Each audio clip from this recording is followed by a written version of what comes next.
I go in my office and I put my phone face down in my office and I put a sheet of paper over it so I don't see it and it doesn't ding.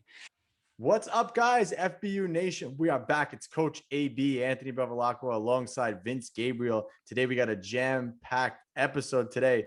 So I should actually be talking low because my co-host over here has a little bit of a headache. And, we just talked business for about a half hour, and then he just randomly tells me, I got a headache today. What's the matter, Vince? Why do you have a headache today? Oh I boy, went out last night. I'm blaming my wife. What do you mean you went out last night, Vince? What happened? So Well, Vince is a little under the weather today, guys. Vanessa and I go out every Wednesday night. Um, we've done that for almost 3 years now. It's one of the best things that we've ever done for our marriage, is date night, and we're really solid with it. Like we never miss. We went out last night, and we had CEO mastermind, so I was checked out for the last 2 days, so it was kind of good to catch up with her. And we ended up finding there's a restaurant, a sushi restaurant in our town, and there's an upstairs that's like a tiki bar. And we went to the tiki bar, and there was literally no one there, and it was like we had the whole place to ourselves, and we had a good time, and I'm feeling it today. So usually we hold it together. Like our rule is like, all right, we don't go more than 2 drinks on our date nights. But last night, there was something about an empty tiki bar that kept us rocking and rolling. But it's kind of one of those good feelings because we had a great night. We had a lot of fun. But so I'm hoping I don't disappoint the FBU podcast nation. Guys, today. I was laughing actually when he told. I was surprised he actually told me because Vince is pretty straight and narrow, kind of. Like I spent a lot of days with Vince, and like he said, we were together the past couple of days, and he's pretty like he orders his food pretty plain. He has one drink at dinner. Like he's pretty straight. So for him to say, dude, I got a headache, man, I was gonna cancel. I'm like, what? Cancel? Yeah. And then he told me hungover. I'm like, whoa, even the best of us, it happens. Yep. It happens. But guys, he's real. He is not a myth. He is a real person. And But good, man. as I said, it's like it's a good because it's not like one of those. We had a great time, so I'm going to chalk it up as it's a win for the marriage. And and I think that's important too, having those moments with the family. And, I think it's really cool that you guys do date night every week like that. I think that that's something, as a married guy who owns a gym, I think that that's very, very important to do that and have that. So I commend you for that. But today we're going to be talking about 3 basic lessons from Vince's birthday, which something that he covered before. And we're going to dive into these 3 because I think these 3 are very, very important for all of us to be able to have more freedom and to make more money. So with that said, number 1, I think it kind of ties into our hungover co-host here. But number 1 is the lesson of being present. And we kind of talked about this on the last podcast too, how much of a distraction the phone is. But I think that that's important. So why don't you cover being present, Vince, and what that means to you and why that's an important lesson for gym owners? Yeah. So just to preface this, I did every time on my birthday, I try to do a longer blog post. Actually, last year I did like a bunch of podcasts and I turned them into a book. This year I didn't go as that far and that deep to turn it into a book, but it probably could be a mini pamphlet. But I essentially wrote out 27 business and life lessons and spread them across like 4 or 5 emails. Oh, you got lazy to do to your my birthday list. age? No, I told here's the thing. Here's the thing. I said it's my birthday. I'm doing whatever I want. So if I go to 42, great. If I stop at 27, and I stopped at 27, so it's like I'm doing. Here's first birthday rule. Do whatever you want. And so It's my party. I'll cry if I want to. I gave 27 good ones. So, but essentially, this is what we're doing today is just pulling some of the stuff that stood out on this list. If you go to the vincegabriel.com, you can get the full list there, all 27 of them all 27 on my 42nd birthday. But So yeah, what was the first one, AB, that you So took being covering? present, Yeah, being yeah, yeah. present. Okay.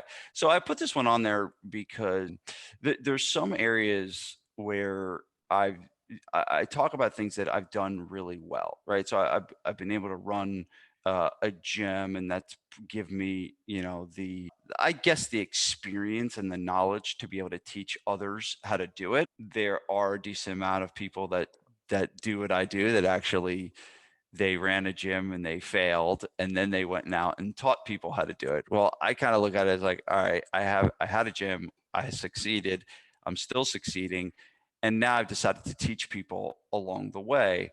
Well, it's um not just a gym. You don't have just a gym. You got to preference this by saying you don't just have a gym. You have a seven-figure gym that does well. You don't have a gym, because you can have a gym and not do well. And just because you have the gym, it doesn't mean that you're successful with it. So you have a successful gym. You successfully run three other businesses. So there's a big well, difference thanks. between someone who becomes a coach and has a Yeah, failed business. yeah. Well, all of your compliments is not making my headache go away. So, but the reality is, being present is something that I have struggled with for years because you know you come home and you get focused on growth. You're committed. You're driven, right? And it gets very challenging to turn it off, right? And you kind of get into this mindset of I'm going to achieve this and I'm going to do achieve this at all costs. And the reality is I realized that that was one aspect of my life that I wanted to be successful in, but that was at the detriment to the other areas of my life that I wanted to be successful in. One of them being my marriage, one of them being a father. And so being present was always something I would come home and, I was not able to take it out of my mind.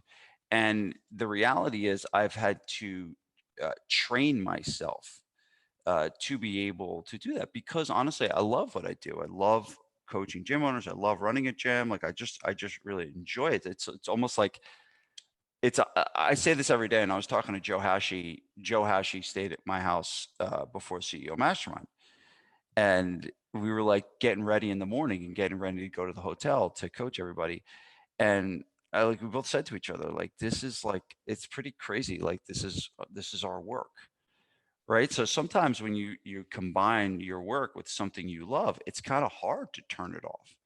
But at the end of the day, there's other people in my life that need me, that need my eye contact, that need my focus, that need my words, that need my questions. And for a while there, this was really challenging for me. And I'm not saying I'm to the point where I'm perfect and I go home and I don't think about work. It is still a work in progress, but it is something that can be improved. And there may be specific things that you need to do to be able to make progress here if you are struggling with this. And I know a lot of people do. A lot of people tell me I go home and I can't shut it off. I'm with my kids and we're at the dinner table and I just like my mind is going in all these different directions and it's hard for me to focus. And I will say this is the when you start to look at success and trying to have success in multiple areas of your life, not just measuring success on your success in business, then you start to create strategies to be able to turn it off. Right. And here's the thing, the biggest thing you can probably do is take this stupid thing and throw it in the river. Right. And I'm holding up my iPhone right now because it is absolutely the one thing that, you carry with you and it dings and it dongs and you're addicted to it. And Did you ever did you ever see that safe, the phone yeah, safe? yeah, we had one for a while. There's a cell phone jail. Yeah, We had yeah. one for a while. What happened? But Did I did, think I did you? got lost in the move or something. No, I need to get another one. But no, so but being present, it's definitely something that, if you have children and if you have and for those of you listen to this that maybe don't have kids, you're probably just like, what the hell are you talking about, Vince? But for those of you guys that do, have kids and have a family, it's important. They need your eyes, they need your words, they need your questions. It's something that and if you're listening to this and you don't struggle with this, I salute you, right? I salute you. I do, and I've had to challenge myself to work hard to create strategies to be more present. Well, you're not the only one, man. I mean, I struggle with it too. oh no, I It's know. very Yeah. difficult. It's not easy at all. And like you said, a lot of the points you said, I don't want to repeat them, but it's very difficult to turn it off, especially when Yeah. you want success, and it's very, very hard to turn it off.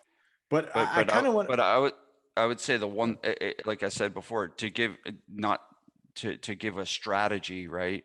When you get home, and it seems simple, but when you get home, hide the phone. yeah, Right? You said cell phone jail. I go in my office and I put my phone face down in my office and I put a sheet of paper over it so I don't see it and it doesn't ding. If it's in your sight, it's a lot of times, but that could be the one thing, right? The one strategy that enables you to put that thing away and be focused on what matters most. I've done other things, like I would put a picture of my family on my garage door, and I would come home, and right before I walked into the house, there would be a picture of my family, and it kind of was the switch that I had to make to go from business owner to dad. And I would look at that picture, and that would remind me of, all right, you're here now to switch gears and put a different hat on. So all those things, help, but it's definitely not an easy thing to accomplish. Tell us about your challenges with it. well, I think that, well, this is you passing it off because you have a headache. But I think that, being present can also be the other way too. I think that when you're at work and when you're working, you need to be present with what you're doing, period.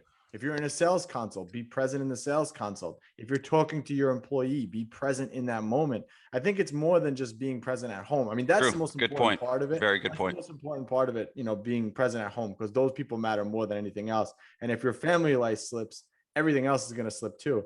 But I think it's also about being present, just period. In your life, be present. And we talked about this at CEO. Joe Hashi was talking about, I'm not the type of dad that goes to the playground and is on his phone without Yeah. playing with his kids. So it's just a standard that you have to be present with everything that you do. That's a, So yeah, if that's huge. like, I'm present with you on this podcast, like I'm 100% here, my phone is not dinging and whatever, I'm present. And I think that we have to just approach that and be those types of people, because when you're that type of person, I mean, I think it was like they talk about this with like Bill Clinton. He's very, very charismatic, and Yeah. in those 2 seconds that he met you, it was just about you, and he had that charming effect. And I think being the role model for your staff, and that person, that person of authority for your members, you got to take that time out to look somebody in the eyes, be present when you're with them, and then go about and be present with the next person. I think that that's key. I think that that's key. So being present with everything.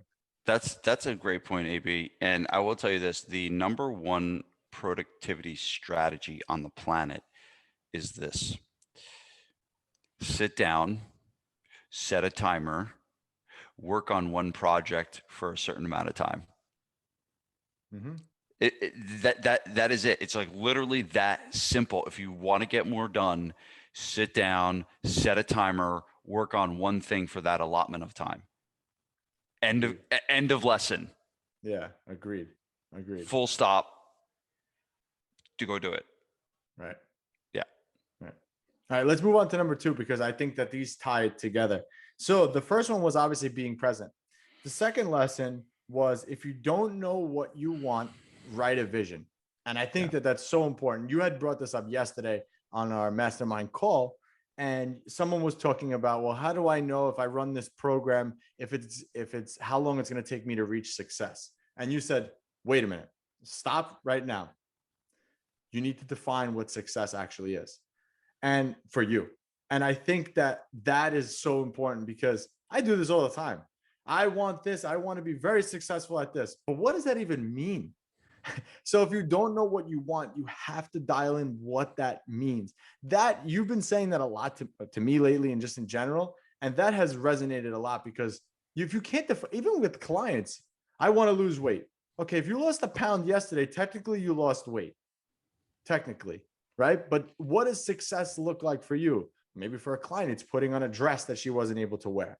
Maybe for a gym owner, it's having more time at home. But again, still defining that. I want to be home every day at 5 o'clock.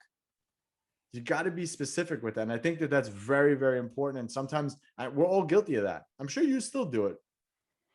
Absolutely. And, well said. And I really pull this from one of the guys that taught me a lot about the gym business industry, Tom Plummer.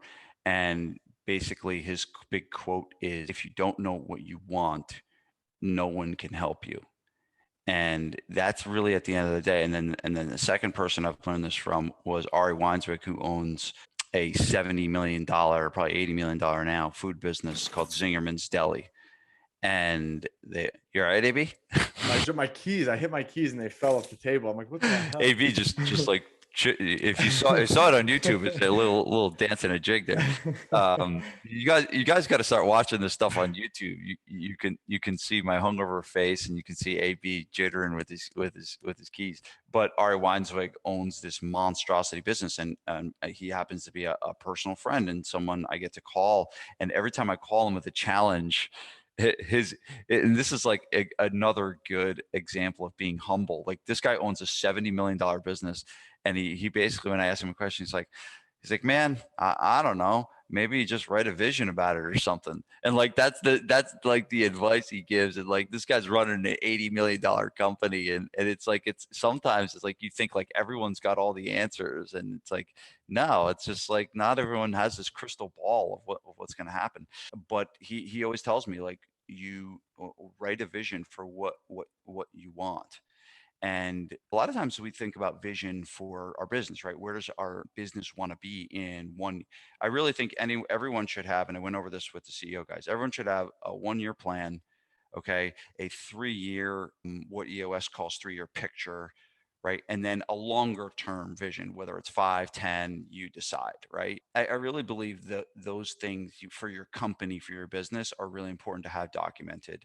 And I would say a year ago, you should crumple up your vision and throw it in the garbage. But I think now it's time to maybe redo it. Now that dust has settled with COVID and everything like that, I'll probably pop it out and recreate it. But the other thing is, like AB was talking about, the gentleman on the call yesterday, a vision for each mini project that you do. I was, talking about the different marketing tactics that you could use to using wrestling as an example, and basically saying, like, there's WrestleMania every year, there's SummerSlam every year, there's Survivor Series every year, right? And so your marketing should be based around these core events that you have every year.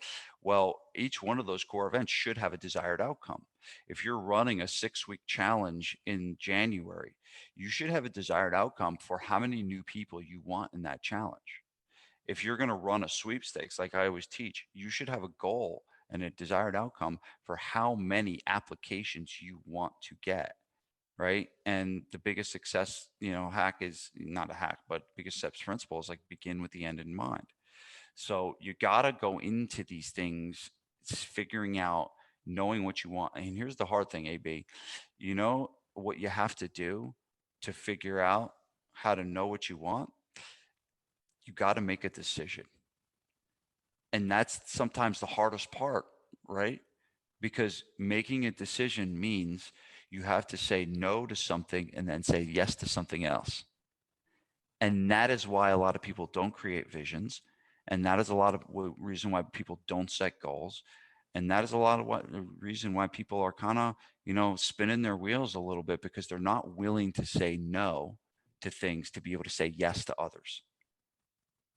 So So true. It's if so you're true. going And to, you, I think that go ahead. also too, as entrepreneurs, we have ADD in the sense like we want to do this, we want to do that, and take on too much and try these different things, and because we don't have that vision, that clear vision.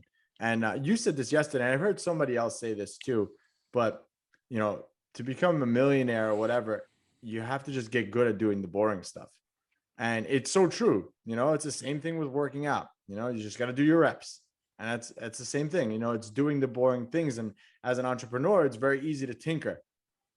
How can I make this better? Sometimes it doesn't need to be better. You just got to get used to being boring Yes. and executing on a daily basis. But again, having that vision of why you're executing, that'll push you more.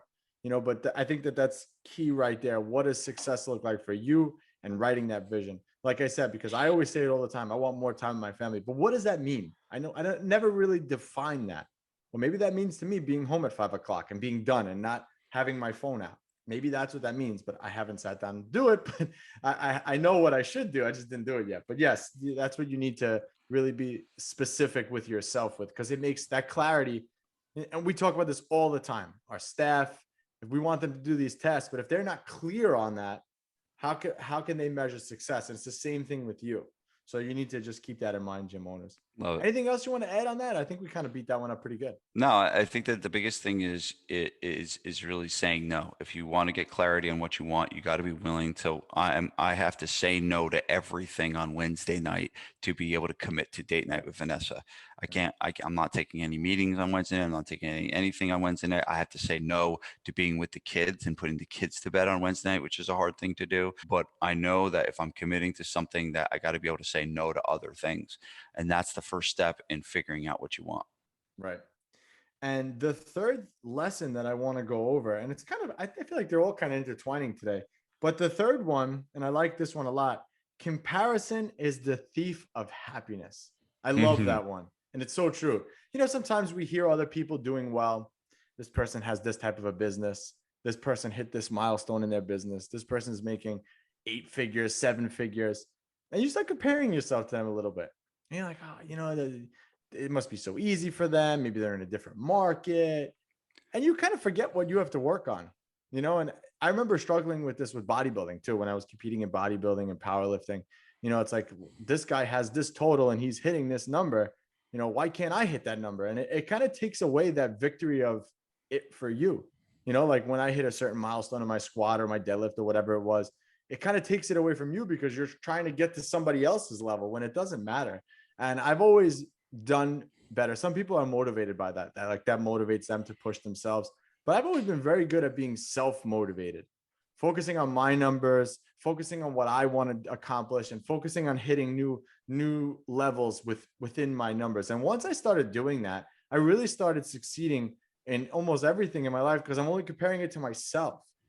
Like I have buddies who have gyms and they tell me what they make, and yeah, it sits in the back of my mind a little bit. But if I'm comparing myself to them, it takes away from what I've accomplished. So I think that Yeah. was a good lesson. I like that one. Yeah, and that's one of my good friends and clients for a long time, Carl Newell, always says that, comparison is the thief of happiness. I think I've also heard it, comparison is the thief of joy. Here, I'll give you two more quotes. If you judge a fish by its ability to climb a tree, it'll always feel stupid. It's Right. true. Right. So it's like, yeah, a lot of times we compare and we're not even comparing in the same stratosphere.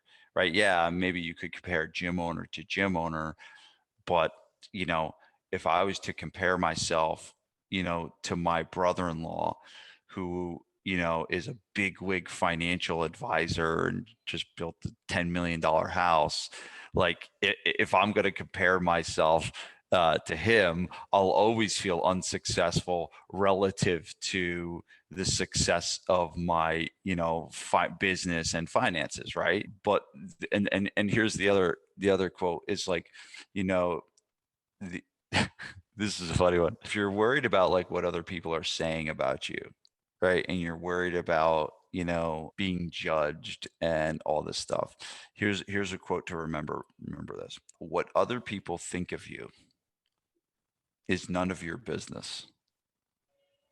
Very true. What other people think of you is none of your business. So it's just, you're just barking up, and you said it perfectly, AB. And I don't want to belabor this point. You compare yourself to you, right? You look at your business, and I mean, we are in a mastermind where literally you drop your drawers in front of the room. Like you show up there, you put your financials in a document, you write down every problem you got. You're literally standing naked in front of a room. I think most guys would probably rather stand there butt naked than actually show them what we actually show. But the reality is, if no one in that room, if you were a comparer, if you were someone that compares yourself to others, you wouldn't survive in that mastermind, Yep. right? And it is possible that some of the people that were in a mastermind like that and potentially left maybe had some challenges with comparison right? To not able to look at what everyone else is doing. That could be very true, but the people that are still in it are the ones that they're focused on growing themselves. They're focused on comparing what they did last quarter to what they did this quarter, not being potentially embarrassed that some other guy came in and killed it, right? So, and you know, it's a real thing. So, if you want to be happy, compare yourself to yourself, because you can't control what anyone else does. You can only control what you do. You're in Right. complete control over the success of your own business and your own life. You're not in control of the people that you're comparing yourself to. So I love that. I it's tell a clients that all the time, actually, because so many people do that with their fitness. So many. Oh, my sister eats everything and loses weight. It's like, well, you can't control her. You can only control what you eat. So if you're going to keep eating the ring dings, well, you're going to look like a ring yeah. ding. And if I was to compare myself, my biceps to your biceps, AB, It's no man, comparison. it's no comparison. I'd always feel skinny and weak, and yeah, there was like a bicep shot of you in one of the pictures we took, and I was like, damn, I got really skinny arms compared to AB. Yeah, well, I have skinny arms to begin with. I've had, it's been a constant battle in my life of Me too. skinny arms. Me too, man. I Me take too. that compliment. You know, when I first started, I was so skinny and I used to wear two shirts all the time. I was the skinny kid in the pool with a shirt on because I was so embarrassed of how I looked. So I can relate to that, man. I can give you a program for that. For just 1995, you get the arm program. No problem. I'm I'll good. give you a discount. I'm good. Well, I don't need to. I don't need the arm program because I'm You're done right, comparing. I'm done right. comparing. I'm Well, just gonna embrace my skinny arms. yeah, you got a massive chest though. Listen, didn't you bench like 450? 455. There you go. But that's, that's in my peak at 296 pounds in college. So it's not like I'm Hey, not like he still did it. It's that now. still a milestone. And it is on record if anyone wants to check it. The Temple University 2000. If you want to verify the actual number, the Temple University records of 2000, you can find it online. There you go. Maybe. All right, guys. Well, hopefully these 3 lessons today have helped you and just kind of made you realize like what's really important. I think that these things all tie together. I'll summarize them really quick for you and how they tie together. So the first one is to be present with everything you're doing. Take that time out to be present with the people that you're with. It's very important. Clients, customers, staff, family, friends, be present. If you don't know what you want, write that vision. That was the second lesson. What does success look like for you? You have to define it. And the third lesson, do not, repeat, do not compare yourself to others, because that is the thief of happiness. And it's very, very true. So guys, you can head on over to vincesfreebook.com to pick up our Vince's free book. There you go. It's a really good book. It's one of my staples whenever I want to quick little read on something that I need to do in my business. I pick up that book. So you can get it for free. You just got to handle the shipping. So head on over there, vincesfreebook.com. You could check us out on Instagram at I'm AB Fitness. Vince is at vgabriel71. Yes, that's it. 71. There you go. Yeah, and if you wanna look at the other rules, the 27, not rules, but the 27 lessons, just go to vincegabriel.com and go under articles, and they're all there. You can check them out from there. They're in like a few different posts, but you can check them out there. And if you guys are watching on YouTube, I want you guys to comment below with your recipe for fixing a hangover. What you should do to fix a hangover so we can get Vince back on track right away. So this way we can do the next one and he's going to be straight and narrow. Very rare. It's very rare, but well, we all got to experience it today. All right, guys, we'll catch you on the next one. Peace.